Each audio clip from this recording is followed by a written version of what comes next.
Abdurrahman ibn Auf punya kelebihan yang kelima, selain perannya dalam peperangan tadi. Beliau paling gemar bersedekah, dan ini yang paling menonjol, sedekah. Ada satu konsep begini teman-teman sekalian. Subhanallah, saya tidak tahu ya, saya pun pribadi butuh memperbaiki terus diri saya, dan saya ajak teman-teman untuk itu. Pangkal kaya itu adalah sedekah, bukan pangkal kaya itu nabung. Ini perlu diperbaikin nih, gitu kan? Karena ada prinsip kapitalis yang mengatakan ya, menabung pangkal kaya. Dan ini orang Islam banyak yang pakai nih konsepnya. Terus dapat gaji nabung, terus gini. Dan orang kalau sudah menabung, mudah nggak untuk ngeluarin? Hah? Susah. Karena dia targetnya menabung. Dari 1 juta kapan 10 juta, 10 juta kapan 100 juta, kapan 1 miliar. 1 miliar manusia nggak bisa kenyang, nggak bisa puas. Kata Nabi SAW, manusia tidak akan puas sampai tanah kuburan dimasukkan di mulutnya. Nggak bisa. Ini kalau antum mau punya mobil, begitu Allah kasih mobil, wah pengen 2 mobil, pengen ganti, oh sudah ketinggalan nih, sudah 1 tahun yang lalu, dan seterusnya. Ya, manusia selalu tamak, itu sudah sifat manusia subhanallah, kecuali yang Allah rahmati, yang punya keimanan dalam hatinya. Maka Abdurrahman memberikan pelajaran kepada kita, dan sebelumnya waktu kita bahas juga tentang Zubair bin Awam, Talha bin Ubaidillah, Ali bin Abi Thalib, Uthman bin Affan, Umar bin Khattab, Abu Bakar radhiyallahu anhum ajma'in, ini semuanya punya ciri khas teman-teman sekalian. Dan waktu itu yang membuat mereka jadi kaya raya, kayanya luar biasa, kayanya nggak bisa digambarin. Saya baca sampai saya bingung pakai kalkulator hitung hartanya Abdurrahman nih, gitu kan. Saya pakai kalkulator di kantor saya hitung, luar biasa nih, kekayaan yang luar biasa. Sampai dia punya bongkahan-bongkahan emas, itu waktu mau dibagi sebagai warisan, karena sudah lama ya ditaruh, jadi melengket emas itu satu sama yang lain, itu harus dipukul dengan kampak. Dan yang memukulnya sama kampak itu memotong emas, dipotong emas seperti potong daging, gitu kan? Itu sampai tangannya luka orang-orang itu, saking banyaknya. Subhanallah. Kata kuncinya mereka jadi kaya raya dan melimpah hartanya justru karena sedekah. Ini yang penting nih. Dan mereka bersedekah itu bukan insidental menunggu orang minta, bukan. Ciri khas mereka adalah mereka keluar mencari orang. Ini yang hilang dari kita nih. Jadi kita mungkin ada yang suka gemar sedekah, tapi pada saat lihat, oh ada orang miskin, kesian kasih. Itu sudah umum teman-teman sekalian. Yang tidak umum, programkan tiap hari keluar cari orang miskin sedekah. Ini ciri khasnya sahabat nih. Jadi mereka menganggap itu program hidupnya. Bahkan di kalangan ahli sejarah mengatakan para sahabat melihat memberikan sedekah di jalan Allah lebih mereka dahulukan daripada mengisi perutnya yang sedang lapar. Bayangin. Jadi artinya mereka tidak mau makan sampai sudah sedekah dulu. Sampai seperti itu. Jadi sedekah itu merupakan sebuah program hidup. Dan subhanallah, dengan sedekah ini terbuka luar biasa pintu-pintu yang tidak masuk di akal kita sudah, gitu kan? Kalau mau pakai hitung-hitungan manusia, mau pakai sistem-sistem kapitalis dan non muslim sekarang ini nggak nyambung sudah. Susah sekali. Gitu kan? Karena bagi mereka mengeluarkan berarti secara matematika berkurang, kan gitu. Kalau kita tidak, Nabi SAW mengatakan dalam hadis sahih riwayat Imam Ahmad, demi zat yang ubun-ubunku dalam genggamannya, tidak ada harta yang berkurang karena sedekah, nggak ada. Dan tidak ada seorang hamba yang bertawadhu, merendah karena Allah, kecuali Allah akan muliakan dia, gitu kan? Jadi memang penyampainya jelas konsepnya. Jadi sedekah itu membuka pintu rezeki, rahasianya itu. Keluarkan akan datang. Hadis Bukhari berbunyi, ya bena Adam, kata Nabi SAW, Allah berfirman, ya bena Adam, anfik alaik. Wahai anak Adam, berinfak dulu di jalanku, baru aku bukakan. Coba kita bersedekah ini. Dan sedekah ini nggak boleh setengah-setengah. Emang betul-betul harus yang terbaik. Ya, kita berikan yang terbaik. Bagaimana kita mengeluarkan di jalan Allah Subhanahu Wa Taala dengan tidak ada pamrih. Karena kita tidak bisa teman-teman sekalian mendapatkan ikan paus dengan pakai ya pancingan yang kecil. Untuk mendapatkan ikan paus, ikan yang besar, itu butuh kapal-kapal tanker yang besar, gitu kan? Artinya, korbankan sesuatu yang besar, akan datang yang besar. Dan Allah Subhanahu Wa Taala dengan kemahamurahannya, kita kalau keluarin 1 juta nih, Allah nggak balas 1 juta, enggak. Allah Subhanahu Wa Taala akan balas kita 100 juta, lebih besar. Efek ibadah itu kalau kita kerjakan, balasannya berlipat-lipat. Kita sudah tahu balasannya 10 sampai 700 kali lipat. Ini bukan hanya dalam masalah pahala puasa, masalah sholat, tidak. Masalah sedekah itu pasti dijanjikan bisa 10 sampai 700 kali lipat yang dibalaskan. Itu sudah jelas. Tadi hadis berbunyi tidak akan berkurang harta karena sedekah. Kalau kita keluarkan sebagai ibadah, itu akan dibalas oleh Allah 10 sampai 700 kali lipat. Ini janji. Dan kita tahu innallaha la yukhliful mi'ad. Allah tidak akan pungkiri janjinya. Wa man asdaqu minallahi qila. Siapa yang lebih jujur daripada Allah dalam pernyataannya? Enggak ada. Ini janji. Ini ciri khasnya sahabat. Tahu betul janjinya Allah. Tahu betul apa yang disampaikan Nabi SAW benar. Enggak mungkin salah. Maka mereka terapkan dalam kehidupan mereka. Coba diperhatikan bagaimana perilaku-perilaku para sahabat pada saat mereka bersedekah. Mereka selalu memberikan yang terbaik.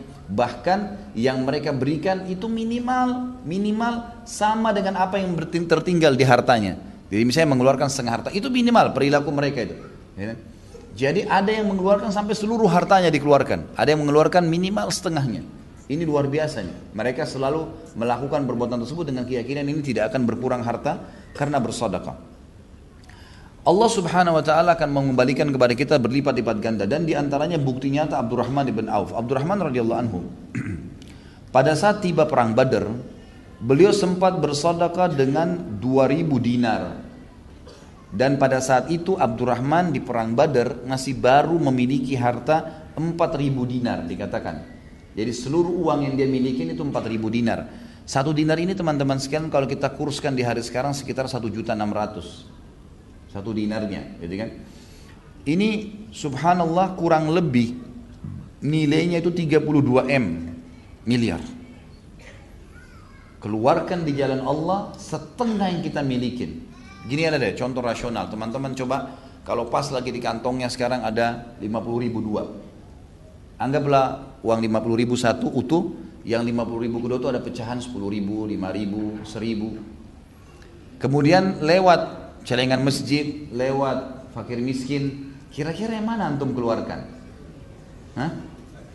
Kira-kira bisa nggak, mampu nggak melawan jiwa kita untuk menarik yang 50.000 utuh, bukan pecahan, yang 50.000 utuh.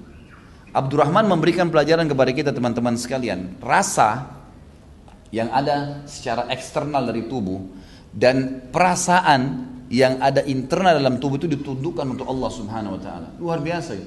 Jadi ini ditundukkan untuk Allah. Ini penting ya. Rasa takut, rasa suka, rasa sedih, rasa tunduk dan itu semua dikembalikan kepada Allah subhanahu wa ta'ala. Abdurrahman radhiyallahu anhu memiliki setengah harta dan masih baru menggalang ya usahanya. Maka yang dia keluarkan pada saat dipanggil jihad setengahnya. Langsung 2000 dinar pada saat itu dikeluarkan oleh Abdurrahman. Ia juga menyumbangkan pada saat ya waktu yang lain yang paling sering dia lakukan adalah begitu dapat keuntungan maka dia langsung, kalau kita sekarang mungkin mobil pick up ya, dia langsung menyiapkan 1 ekor unta, 3 ekor unta. Bahkan disebutkan dalam riwayat yang masyhur tentang beliau seringkali setiap dapat keuntungan pasti membeli unta. Unta itu dilengkapi dengan, kalau zaman dulu tuh memang dilengkapi ada unta khusus untuk mengangkat barang. Jadi penuh dengan perangkat-perangkatnya ya, kantong-kantong dari kulit yang memang mengangkat barang-barang yang berat. Jadi nanti orang kalau beli, biasanya orang beli untahnya dengan beli juga barang-barang yang ada di atasnya.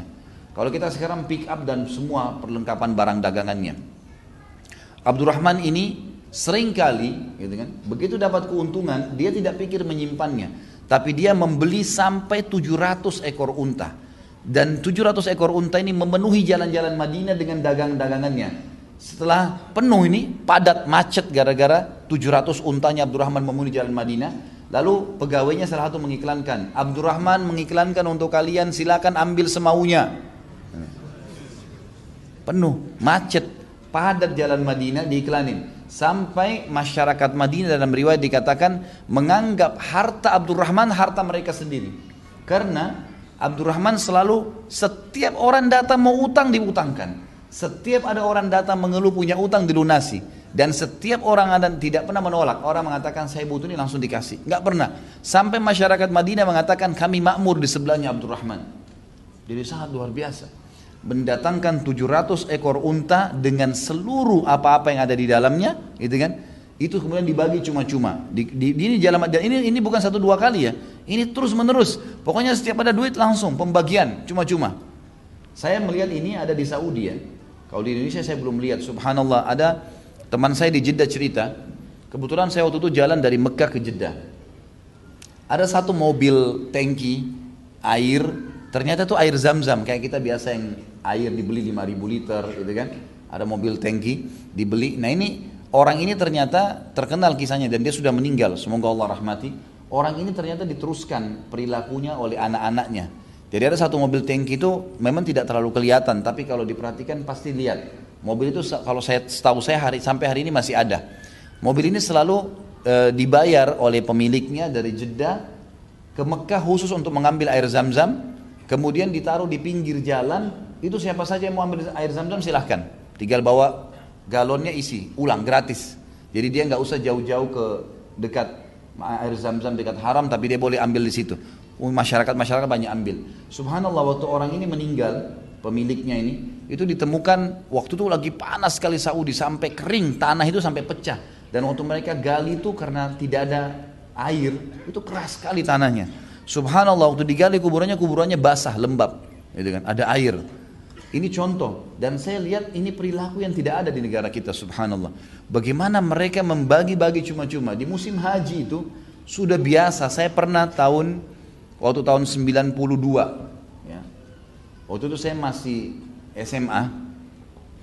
Kemudian saya di Madinah, saya sama sepupu saya, kebetulan ada sepupu saya dari Makassar, sama-sama saya kuliah di sana dulu, sekolah di sana. Waktu itu musim haji, saya bilang sama dia, ayo kita haji aja berdua. Kan dari Madinah dekat, naik bus, kemudian coba kita haji. Waktu itu saya bercanda sama dia, kita haji umum sajalah, ya. Kita melihat fenomenanya seperti apa. Tidak ada bus, nggak ada kemah, nggak ada bekal makanan. Waktu itu beasiswa masih belum keluar. Uang di kantong itu sekitar 200 real saya pegang. Bayar bus 80-an kalau nggak salah waktu itu. 60 real kita bayar bus. Sisanya ini untuk bekal nih. Maka yang saya lakukan, saya sama-sama masuk sampai ke Mina. Kemudian di Mina kami jalan kaki ke Arafah. Di dalam memang disiapin untuk berjalan kaki gitu. Jauh tapi orang jalan kaki lebih cepat. Itu selama saya haji 6 hari teman-teman sekalian, dari Mina ke Muzdalifah, ke Arafah, Arafah ke Muzdalifah, Muzdalifah ke Mina lagi selama 4 hari sampai hari tasyrik. Saya tidak pernah ngeluarin 1 real pun untuk makanan dan minuman. Sepanjang jalan makanan dan minuman gratis. Sepanjang jalan. Subhanallah, di pinggir jalan tuh di musim haji penuh dengan kontainer-kontainer. Gitu kan? Itu 1 kontainer isinya mungkin bisa jutaan dus susu, yang besar-besar kontainernya. Itu dibuka, mereka teriak, Sabilillah, Sabilillah di jalan Allah. Mau jemaah haji pada ngumpul, dikasih, lempar-lemparin sampai habis. Besok datang lagi kontainer baru. Begitu terus setiap hari. Kita kalau haus tinggal ketuk, buka, minta, dikasih. Makanan, orang yang bawa makanan dimasak sendiri di rumahnya, nasi dan banyak sekali. Subhanallah, orang kalau haji jalan itu di sana itu hiduplah gitu. Makan minum semuanya, dan itu sepanjang jalan di mana-mana ada yang bagi buah-buahan, ada yang bagi minuman, ada yang bagi macam-macam gitu kan. Dan ini perilaku yang luar biasa nih, yang mungkin memang masih belum ada di kita gitu ya. Subhanallah, untuk membagi buka puasa saja kita kadang-kadang di jalan tuh masih sedikit sekali, padahal pahalanya besar gitu kan. Saya coba kemarin suruh pegawai saya, ayo Ramadan di depan restoran aja buka, kasih orang-orang yang lewat. Itu orang sempat heran, ada bagi air sama kurma saja, sama apa yang bisa dibagi. Ini cuma-cuma ya, nggak dibeli. Ya iya, cuma-cuma dikasih. Mereka heran kenapa ada orang berbuat seperti itu gitu. Padahal sebenarnya ini perilaku yang sederhana. Bagaimana dengan Abdurrahman tuh? Unta lengkap dengan seluruh barang-barang dagangannya, gitu kan? Sebagian ahli sejarah coba lebih dalam membahas, 1 ekor unta itu bisa mengangkat beban sekitar minimal 60 kilo di kanan dan 60 kilo di kiri, jadi 120 kilo beban. Ada yang mengatakan ada jenis unta bisa mengangkat sampai 200 kilo, 400 kilo barang-barang kebutuhan ya, kemudian itu dibagi cuma-cuma, habis sudah. Jadi sedekah itu program hidup, luar biasa ya.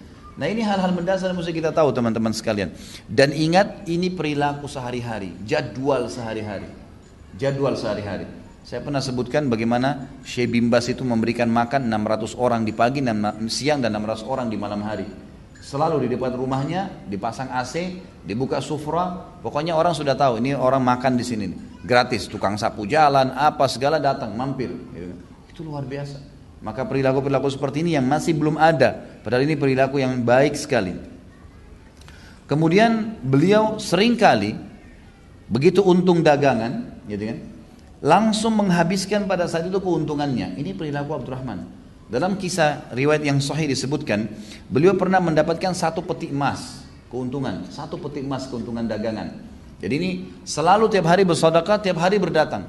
Dia bilang sama istrinya, waktu istrinya tanya, kenapa kau kepikiran? Apa yang pikir apa Abdurrahman? Dia bilang, saya kepikiran nih, 1 peti emas ini saya belum pernah dapat untung sebanyak ini nih. Lalu apa yang kau ingin lakukan? Dia bilang, saya ingin sedekahkan. Ya. Perhatikan ini ummahat kita di sana di belakang, akhwat kita. Ini suaminya mau sedekah, keuntungan 1 peti emas. Kita ini kalau keuntungan 10 juta saja sudah mau antri di bank, gitu kan? Sudah antri panjang pun siap, yang penting bisa nabung. Subhanallah. Ini datang keuntungan 1 peti emas, mau disedekahin semua. Ini sedekah. Program pertama sedekah, bukan beli makanan, bukan beli baju. Istrinya juga tidak bilang sebentar, jatah saya mana? Enggak. Saya mau beli emas dulu, saya mau beliin dulu, enggak. Sedekahkan. Ini riwayat sahih menyebutkan waktu disedekahkan oleh Abdurrahman sama istrinya malam itu habis, besok datang 2 peti keuntungan. Enggak masuk di akal. Produk yang sama, jumlah yang sama, harga yang sama, untungnya double. Gimana tuh? Hitungan matematika enggak masuk sudah, enggak bisa. Datang 2 peti, dalam riwayat dikatakan Abdurrahman sedekahkan. Hari ketiga datang 3 peti. Terus begitu. Terus makin banyak sedekahkan, makin banyak datang. Dalam Islam, sedekah sama dengan kaya. Itu kata kuncinya. Ya. Jadi jangan malah terbalik. Ini penting sekali. Dan sedekah itu makin banyak datang. Responnya harus begitu. Dan datangnya bukan setimpal dengan yang kita keluarin 1 juta datang 1 juta, enggak. Keluarin 1 juta datangnya 100 juta. Itu harus dengan keyakinan. Jadi teman-teman sekalian, materi seperti ini bukan, antum jangan datang di sini, ikhwah dan akhwat ini datang cuma testimoni, mau tes-tes saja. Majelis ilmu enak enggak ya? Rame-rame di Blok M dingin ada AC-nya, bukan itu. Ini bukan seremoni, bukan datang ngerame-ngeramein karena diajak teman. Oh sahib ana aja, bukan. Ini untuk antum ambil pelajaran, pulang praktekin. Itu yang penting, berubah menjadi orang lebih baik. Dan ini manfaatnya, itu akan kita lihat langsung respon. Dan ini akan menambah keimanan ikhwah sekalian dan akhwat. Ini fakta lapangannya, dalilnya ada. Contoh historinya, ini yang sedang kita bahas ada. Sedekah akan mendatangkan kekayaan. Itu jelas sekali. Jelas sekali. Maka kenapa kita masih ragu dengan masalah-masalah seperti ini? Abdurrahman ibn Auf pernah kedapatan oleh beberapa masyarakat Madinah itu membagi-bagi di jalan 40.000 dirham. Bagi-bagi cuma-cuma. Datang dia pokoknya keluar dia bagi-bagi. 40.000 dirham itu sama dengan 2,2 M. Nah, dibagi-bagi. 2,2 M dibagi-bagi, coba bayangkan, gitu kan? Gak bisa nyambung dengan kita ini gimana, tapi luar biasa. Dan dia Abdurrahman dari nol ya, dari tidak punya baju tadi, baju cuma di badan, gak punya istri, jual cangkul pinjam sama orang. Tapi Allah Azza wa Jalla buktikan apa yang dia janjikan benar. Abdurrahman begitu dapat sedekah dulu. Sampai saya bilang tadi konsep dasarnya lebih penting mereka sedekah daripada makan. Ini luar biasa ini. Ya. Abdurrahman juga pernah membagi-bagi danahnya, harta yang dia miliki, begitu dapat keuntungan dari dagangannya, 40.000 dinar. Kalau tadi 40.000 dirham.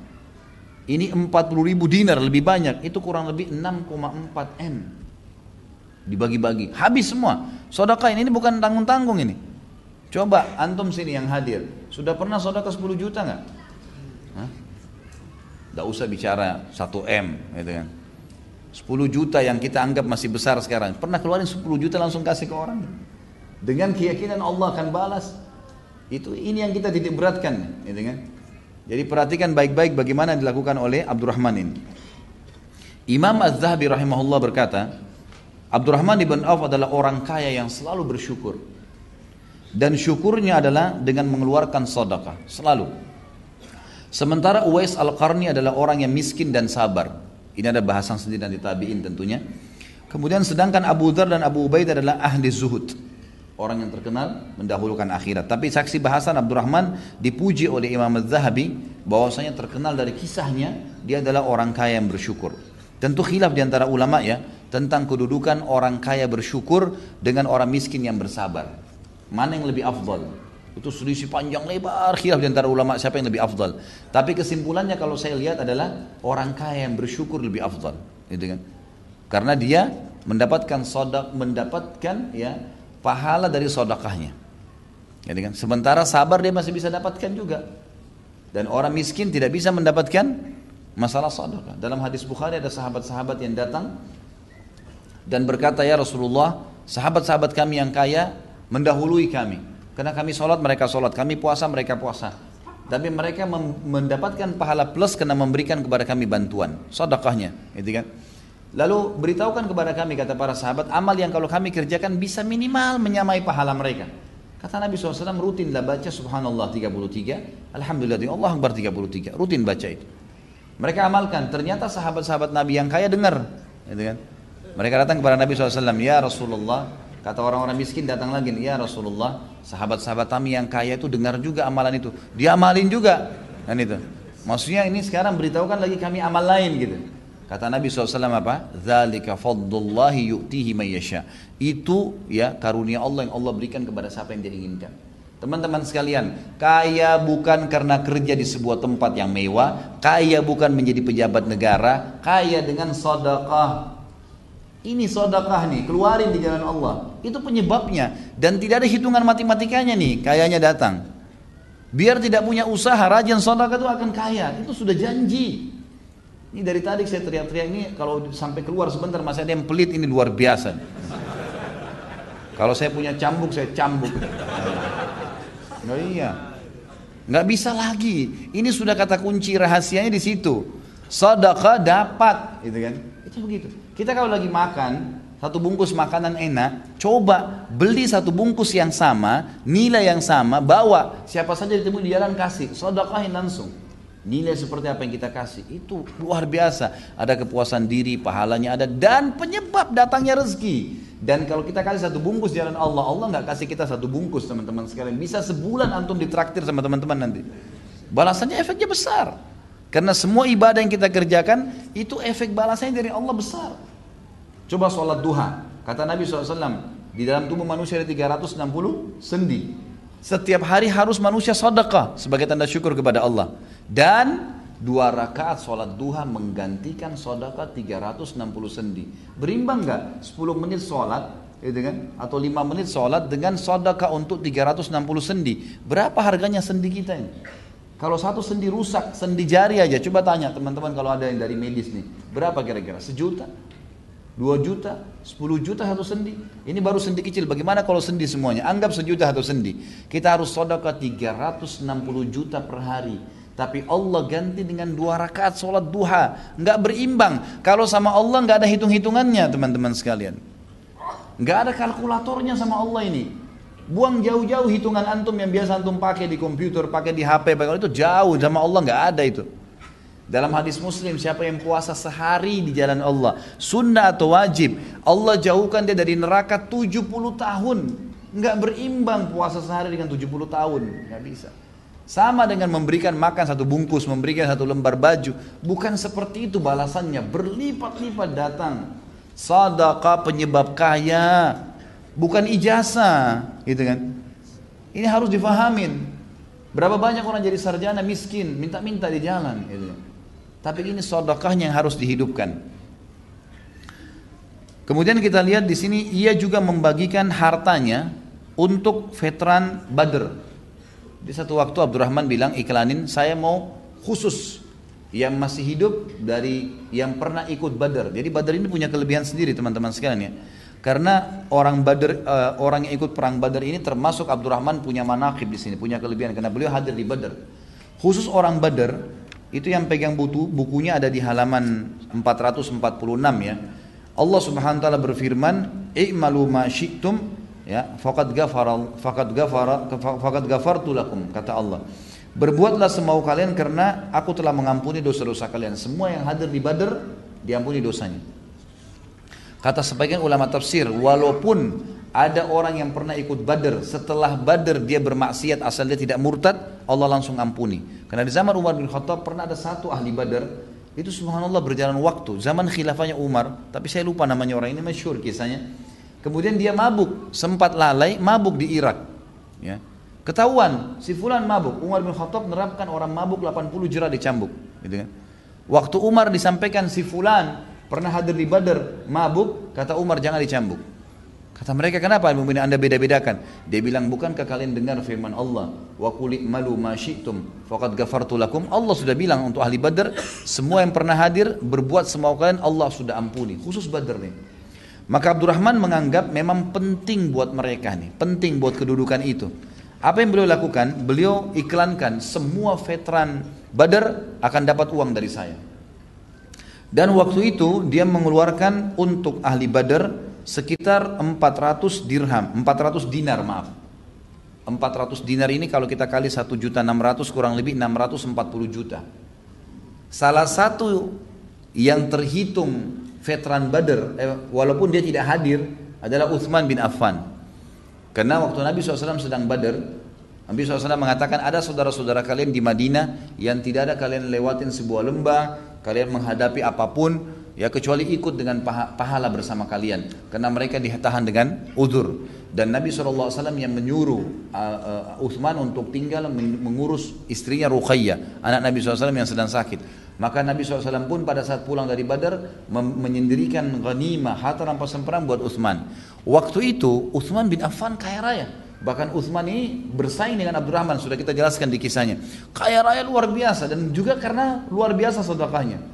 Waktu Abdurrahman memberikan bagi-bagi untuk 100 orang veteran, berarti Utsman masuk. Dan waktu itu Utsman kaya raya, Utsman juga terima. Orang-orang tanya, wahai Utsman, kenapa anda terima uangnya Abdurrahman? Artinya 400 dinar ini nggak ada nilainya buat anda, sudah luar biasa, triliunan uangnya gitu kan. Untuk apa ambil lagi? Apa kata kesaksian Abdurrahman ya? Dia mengatakan uangnya Abdurrahman adalah uang yang halal, suci, bersih dan berkah. Ini tidak ada, uangnya Abdurrahman nggak ada syubhatnya, jangankan haram, syubhat nggak ada. Maka saya mau menikmatin uang halal itu luar biasa. Sampai Utsman bin Affan